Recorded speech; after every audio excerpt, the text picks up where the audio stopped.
kapan manusia diciptakan gitu, karena kan itu kan ada ketetapannya.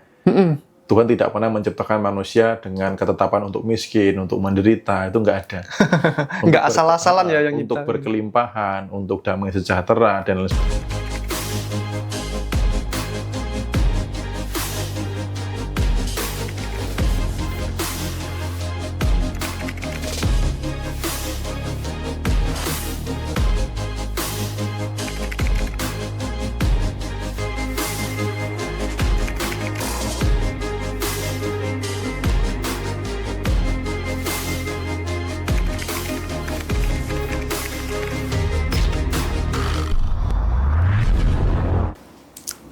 Oke, selamat malam Mas Bimo. Oke, malam. Apa Mas kabar? Baik.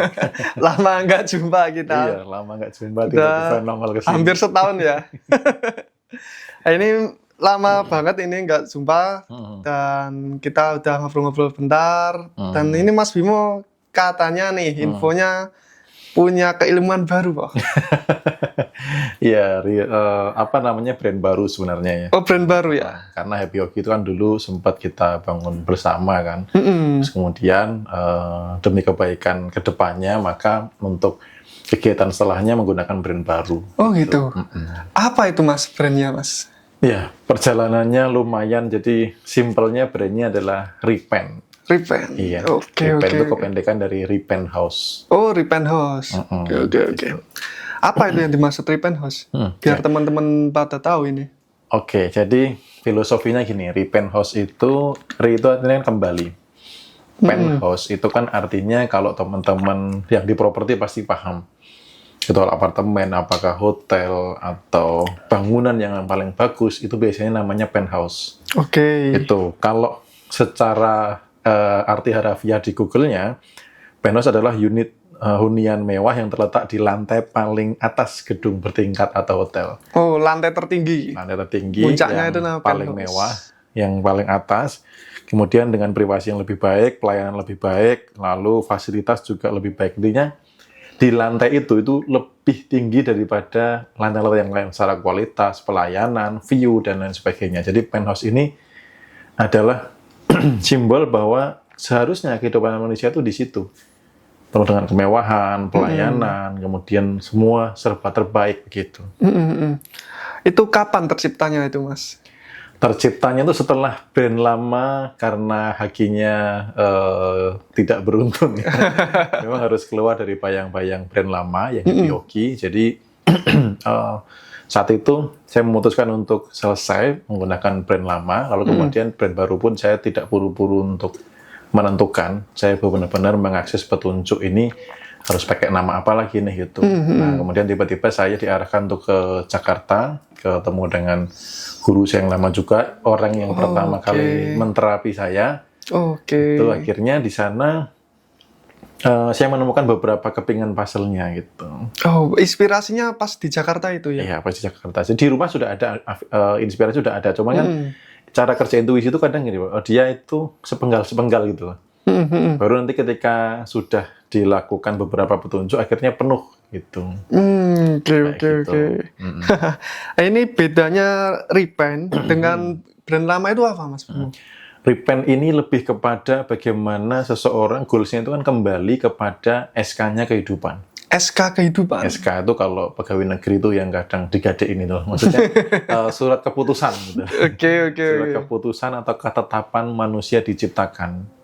Gitu. Karena kan itu kan ada ketetapannya. Tuhan tidak pernah menciptakan manusia dengan ketetapan untuk miskin, untuk menderita, itu nggak ada. Nggak asal-asalan ya yang untuk nyiptain. berkelimpahan, untuk damai sejahtera dan lain sebagainya gitu. Nah, Repent ini untuk bagaimana supaya seseorang ini kembali ke situ. Kayak gitu. Jadi dikatakan penthouse kan titik tertinggi ya dalam sebuah bangunan. Kalau kita kembali ke SK kehidupan kita, berarti kita kembali menjadi yang paling tinggi seperti itu, Mas. Betul. Karena kan sejarah diciptakannya manusia kan begitu. Oke. Bumi dan segala isinya diciptakan dulu kan. Habis itu baru manusia. Iya. Supaya manusia menjadi apa? Khalifah, menjadi pemimpin Iya. dari segala makhluk.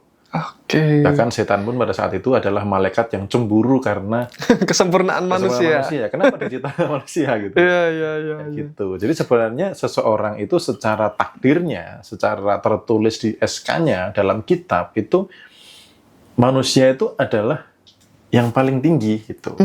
Diciptakan untuk berlimpah. Iya. Seperti itu. Nah, tetapi ada beberapa hal yang membuat akhirnya tidak berada di sana.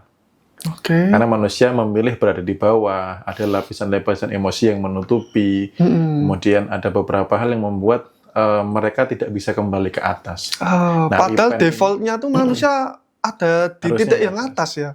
Tapi manusia sendiri menciptakan batasan, dia memegang energi-energi di level bawah. Jadi di penthouse itu ketika manusia bisa melepaskan energi, emosi-emosi di level bawah, dia akan kembali kepada penthouse. Nah, kalau sudah di penthouse, kehidupanlah yang ngatur mekanismenya. Jadi manusia akan berada di sistem kehidupan semesta. Jadi nanti jangan kaget kalau batin apa kesampaian, pengen apa kesampaian, belum terjadi masalah dibuat clear dulu. Ya, gitu. malah enak ya itu. Iya, dan beberapa teman-teman yang sudah paham benang merahnya itu mereka clear gitu. Karena kemarin kan di tanggal 17 kita mengadakan meditasi. Setelah beberapa hari sampai saat ini hari ini masih ada testimoni terkait dengan yang pengalaman kemarin. Iya. Ada yang dapat uang, ada yang dapat diserai apartemen dan lain sebagainya. Jadi kayak tiba-tiba serba dimudahkan gitu. Simpelnya hidup dalam kemudahan. Kayak gitu. Dan konsep repent ya. Repent ini apakah lebih rumit, Mas? Karena untuk mencapai titik tertinggian kesannya kita naik gunung harus bersakit-sakit dahulu, baru bersenang-senang kemudian lelah-lelah. Itu apakah lebih rumit atau lebih susah? Lelakonnya lebih ketat atau gimana? Iya. Kalau naik gunung itu kan dasarnya kita awalnya di bawah kan. Benar, dasarnya. Maka ketika naik itu kan berat. Nah, kalau penthouse dasarnya itu kita di atas sebenarnya. Awalnya kita sudah di atas. Yang membuat ke bawah adalah karena tumpukan lapisan emosi yang tidak dilepaskan. Frekuensinya beda. Frekuensi di kehidupan penthouse dengan kehidupan orang dunia beda. Ketika frekuensinya kembali, namanya kembali berarti kan sudah pernah di sana. Pernah di sana. Kalau sudah pernah ke Jogja, kembali ke Jogja kan lebih mudah. Dibandingkan belum pernah ke Jogja, misal seperti itu. Jadi di penthouse sebenarnya perjalanan yang mengasihkan. Karena sepanjang hari kita hanya konsisten melepas apa yang membuat energi di bawah itu dilepaskan, menjaga energi tetap di atas, frekuensinya berada di mekanisme semesta itu. Mekanisme semesta ya biasanya. Iya, penthouse itu kehidupan mekanisme semesta. Gitu. Manfaatnya apa aja ini, untuk kalau kita udah berada di repent kembali ke SK itu apa saja ini manfaatnya? Manfaatnya adalah kembali kepada ketetapannya, gitu. Kembali kepada ketetapan pada saat manusia diciptakan. Ya. Contoh ya, dalam agama Muslim itu kan disebutkan dan sesungguhnya kami telah menghormati anak-anak Adam manusia dan kami angkut mereka di daratan dan lautan. Kami beri mereka rezeki yang dari yang baik-baik dan kami lebihkan mereka dengan kelebihan yang sempurna atas kebanyakan makhluk yang telah kami ciptakan. Jadi pada saat diciptakan, itu harusnya tuh manusia begitu. Dilebihkan. Dilebihkan berarti apa? Dikasih kelebihan. Bukan dimudahkan untuk berlebih loh. Tapi diberi hal yang baik, dilebihkan. Berarti kan sudah dikondisikan manusia itu berlebih. Gitu. Nah, kalau di kitab suci agama Hindu juga ada. Anak-anak Adam berkelimpahan. Semakin banyak mereka berkembang, semakin banyak juga rezeki dan kelimpahan yang diberikan oleh Tuhan kepada mereka. Itu artinya penthouse itu kehidupan tuh di situ. Gitu. Jadi manfaatnya itu di situ. Kita kembali kepada ketetapannya bahwa manusia diciptakan untuk berlimpah, untuk damai, untuk bahagia gitu. Yang membuat orang tidak mengalami itu karena mereka memutuskan di bawah. Jadi di penthouse ini salah satunya adalah journey back to SK kehidupan, perjalanan kembali kepada SK kehidupan. Jadi ibarat kayak bangunan tadi. Nah, kalau di lantai 1 ya dia naik, lantai 2, lantai 3 sampai ke istilahnya kalau misalkan mau disebut lantai 9 ya sampai di lantai 9 itu penthouse-nya gitu. Ini di teman TikTok ada yang berkomentar, Jenny Fashion 28. Sifat dasar manusia penasaran dan dengki. berarti kita nggak luput dari sifat dengki itu kan, Mas? Kalau Itu kita kembali ke asal, gimana? Sebenarnya mindset, Oh, mindset aja. prasangka aja. Kalau bagi yang berprasangka seperti itu, mindset seperti itu, maka dia akan begitu. Oke. Gitu. Maka perlu dicek sifat dasar manusia penasaran dan dengki itu benar nggak? Gitu. Versi kitabnya benar nggak? Jangan-jangan itu persepsi manusia. Gitu. Jangan-jangan itu persepsi manusia. Oke. Gitu. Karena kadang itu ada orang yang katanya orang itu menjadi belief system. Katanya orang itu lebih mudah marah, misalnya seperti itu. Dasarnya manusia itu adalah marah. Padahal itu katanya, entah kata siapa. Jari ini. Jari ini itu langsung masuk jadi belief system. Makanya ketika ada katanya, ada jari ini, kayak rezeki sudah ditakar. Ditakarnya berapa? Siapa yang nakar itu harus dikelirkan. Jangan sampai menjadi kayak sebuah penghiburan bahwa ya nanti kalau waktunya kaya ya kayalah. Kalau memang segini ya takdirnya segini. Nah itu kan alibi atau persepsi dari orang lain yang masuk belief system. Padahal seharusnya tidak begitu. Dan kita ya nggak tahu takdirnya kok bisa mutusin seperti itu ya, Mas? Iya. Oke.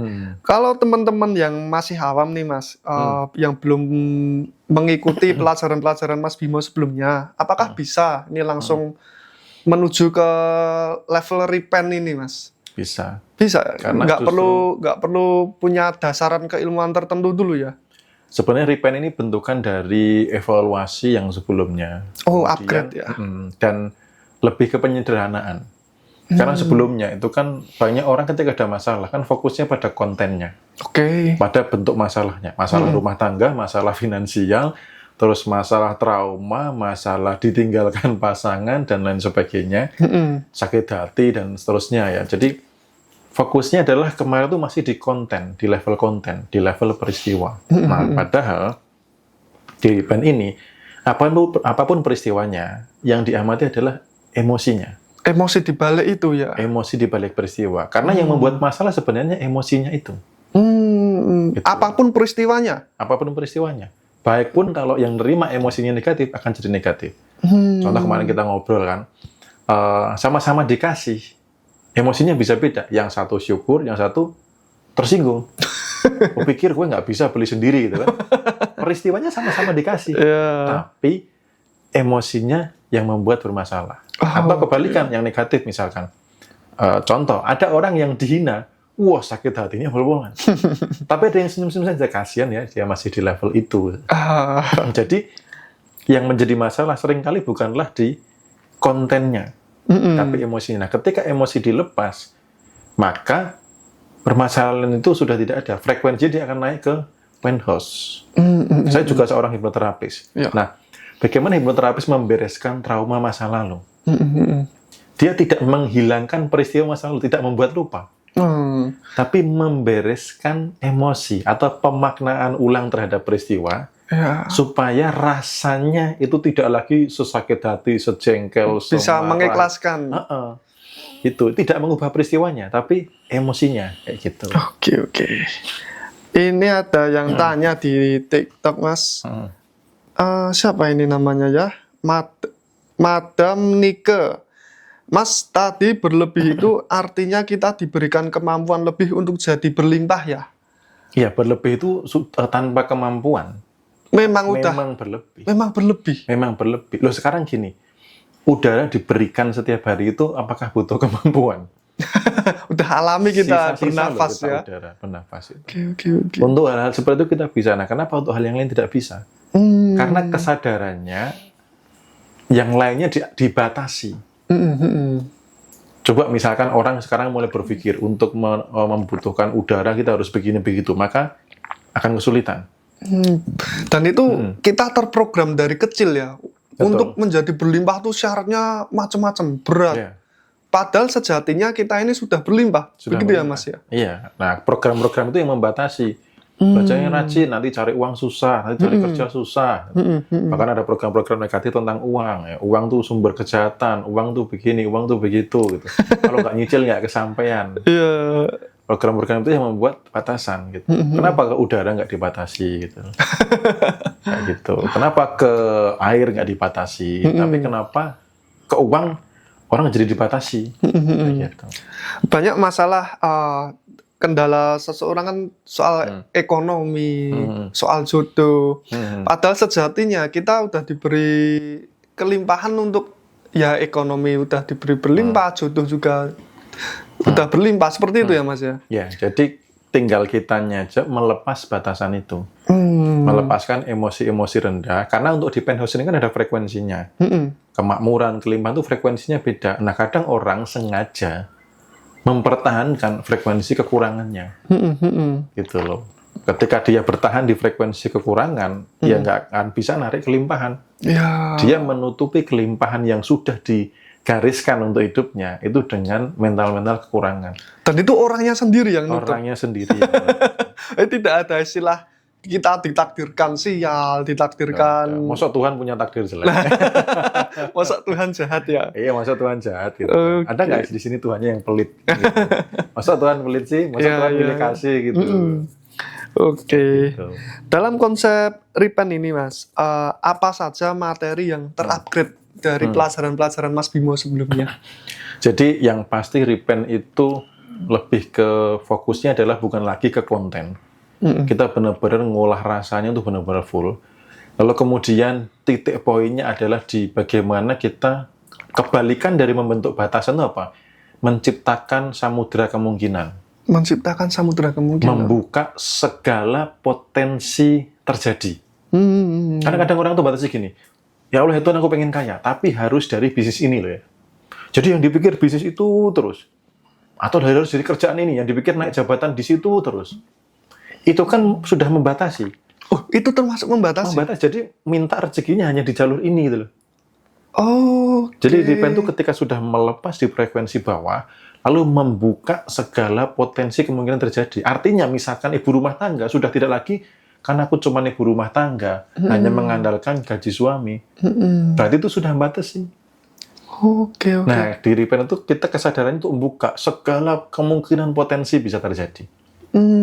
Tapi ketika kita punya keinginan untuk bekerja di bidang A atau berbisnis di bidang B, apakah kita harus menanggalkan keinginan kita itu, Mas?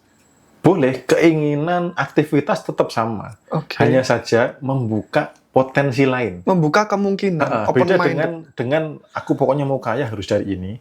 Beda dengan begini, aku melakukan aktivitas ini dan aku membuka semua pintu rezeki dari berbagai macam arah. Contoh rezeki ada yang terduga, ada yang tak terduga. Iya. Yang tak terduga dibuka enggak? Oke. Kalau nggak dibuka gimana mau masuk? Itu orang yang sering lupa ya, ada rezeki yang tak terduga ya. Iya, ada rezeki yang terduga. Itu kan membuka segala potensi kemungkinan terjadi. Itu supaya apa? Mekanisme semesta bisa bekerja dengan lunak. Kitanya tuh bisa menyesuaikan kerjaan mekanisme semesta ini. Ketika kita ada dorongan ketemu orang, kita ketemu. Ketika tiba-tiba ada orang minta dijualkan tanah, ya kita merespon dengan baik gitu.